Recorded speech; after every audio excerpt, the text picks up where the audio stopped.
My name is John Greenacre and I'm a military historian, and after a military career I'm now a lecturer of history at the University of Suffolk and a guide of the battlefields of Europe from the First and Second World War.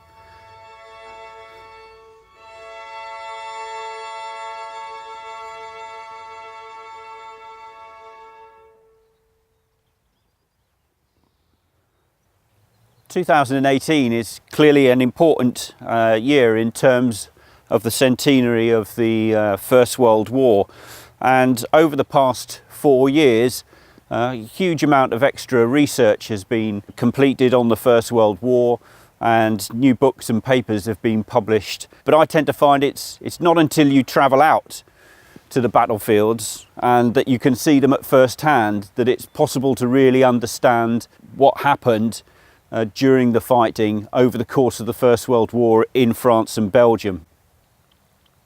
We'll begin our tour in the Belgian Flemish town of Ypres, probably one of the most significant towns to the soldiers of Britain and the Commonwealth during the First World War.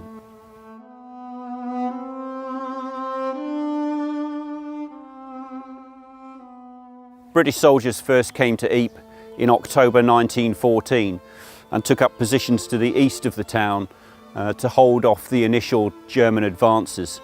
They then remained there for the next 4 years.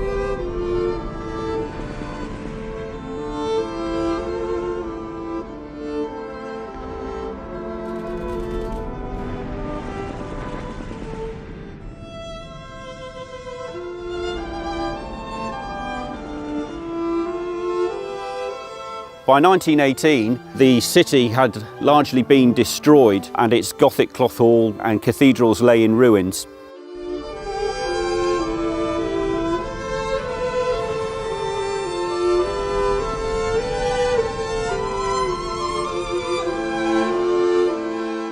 On the eastern side of the town, where many of the soldiers would have passed on their way to the front line, Sir Reginald Blomfelt, one of the great architects of the Imperial War Graves Commission, designed a monumental gate, and on it are inscribed the names of around 55,000 officers and men from the Commonwealth who died fighting in the Ypres Salient but have no known grave.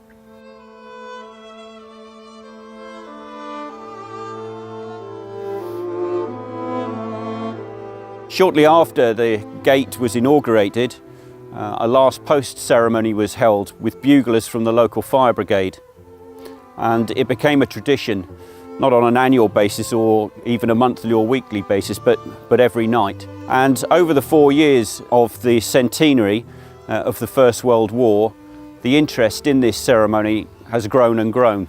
Visitors always find it one of the most moving and memorable experiences during their tour.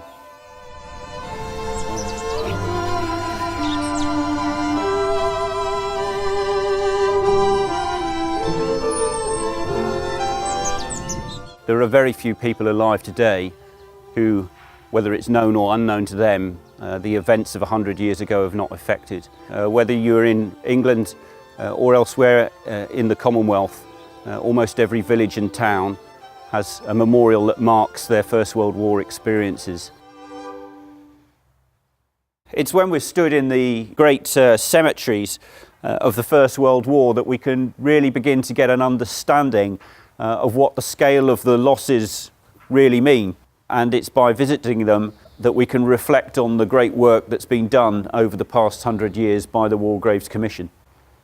We've met and talked to some of the Commission's gardeners while we've been here, and it's fantastically tended and well looked after.